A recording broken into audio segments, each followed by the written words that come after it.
The first I want to show you is how easy it is to change the content and the design layout in the information cluster.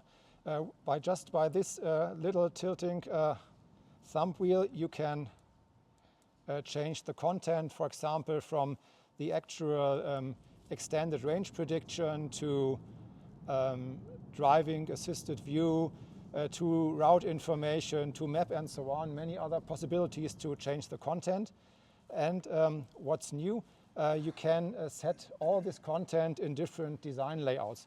For example, now I switch to the focus layout, which is a very, I hope you can see it, which is a very focused centric layout. It's very sporty. Or on the other way, you can switch, for example, to our gallery layout, which is a widescreen layout with a very with maximum space for the content and a very calm and reduced layout. For example, if you like it really reduced, you can just select the velocity, and everything is very calm and reduced just as you like. Otherwise, you can set the map and so on. There's a high variability and possibilities to change. In the head-up display, you can change content and design layout as well, but I think in the camera you can't see it at the moment. In the control display, of course, you're completely free to activate live widgets and extend live widgets. For example, navigation, weather, apps, and so on, all with real-time content. And of course, you can sort them in an order as you like. Put the important content for you on in the first page, and the maybe not so important on the second page. We kept in BMW operating system 8 the possibility, the option for fast access and for personal favorites. You may remember the personal favorite hard keys in operating system 7.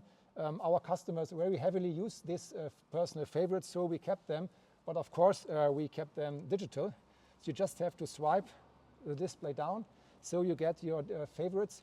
That means up to 8 personal favorites you can set, for example, with destinations, radio stations, functions, apps, whatever you like. You can set a shortcut, and you find here often used functions so that they are very easy and quick to address. So this is another point where we took things out of the physical world and transformed it into a digital world, but kept the value for the customer alive, because we see many customers use these functions. Another thing Arturo already mentioned before are the My modes. At the beginning we have 3 modes. We have the personal mode, the sport mode, and the efficient mode. And the sport mode for dynamic and emotional driving, you see the setting, the layout changes, the colors changes through into orange thrill in the information display, in all displays, and even in the ambient light you see in the doors, the color changes to red. Iconic sound is activated in the sport mode. The acceleration curve is adjusted so that you can drive very dynamic, for example. So it's a holistic orchestration we combine in this sport mode. If you prefer to relax driving, for example, you can activate the efficient mode. The most efficient settings are activated, for example, in the air condition. The color setting you see in the car is set to energizing blue. And for example, if you like to configure most of it by yourself, for example, the lighting and other things, you activate the personal mode. There you get the most options to set by yourself. These are the modes for the launch of the iX. There will be further modes in the coming years, and of course we will bring it via remote software update to the cars, so that even customers who build an iX today can get these new modes via remote software update. As Arturo had mentioned before, we have halved the number of switches, and we've done this by intelligent automation and focusing on voice and touch. But what's very important for us, what's BMW DNA of our operating system and user system, that the user has very important functions in direct access. That means that he does not have to muddle through dozens of menu levels, but important things he have to access directly.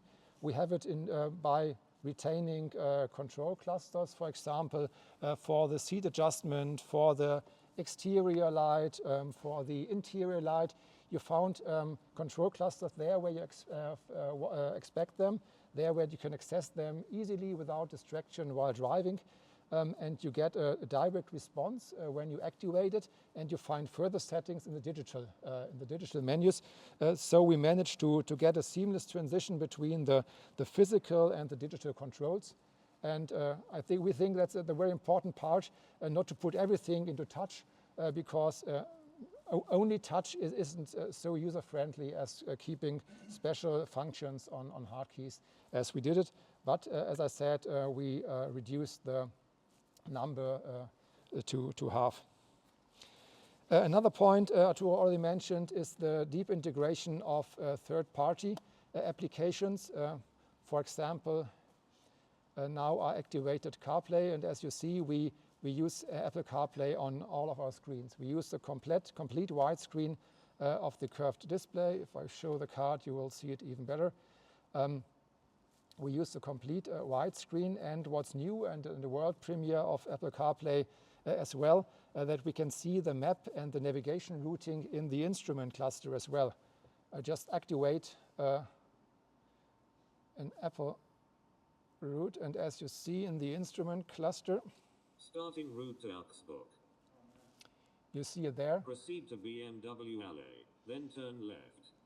And for example, you can use the information display, the control display for other content such as media and so on. So could you use, let's say, the Waze app through Apple CarPlay and put it in your instrument cluster screen? I'm sorry, I didn't get your point. Okay, there's an app in North America called Waze, W-A-Z-E. I know it. That depends on if Apple itself includes them in Apple CarPlay. Yeah, if Apple offers Waze or decides to offer it as part of the CarPlay, it will be possible to show it. In but it depends on if Apple. We had the same question. The question is if you can show it on the I left see. screen. Yes. Yeah. All right. I think we had the same question tomorrow in the morning with Google Maps in CarPlay. Yes, it's the same thing. I think. Okay. Another new innovation is that we can use Siri while CarPlay is running without tapping the push-to-talk button, but directly simply by saying, "Hey Siri." So Siri will appear, and I can talk to her without any pressing of buttons. So you can clearly say, "Hey Siri," Siri appears, or you say, "Hello BMW," and you talk to our intelligent personal assistant. And there is a completely seamless use of these third-party applications. You do not have a BMW world and an Apple CarPlay world and a large switch in either one or the other. All run parallel, all are with many interlinks. For example, if you go in the All App menu with all car functions, you find there Maps in CarPlay. So you can find you can switch from almost any point of the usage into Apple CarPlay without deciding, do I want BMW or do I want third-party applications? You can have both in this BMW iX. So that would be the main points I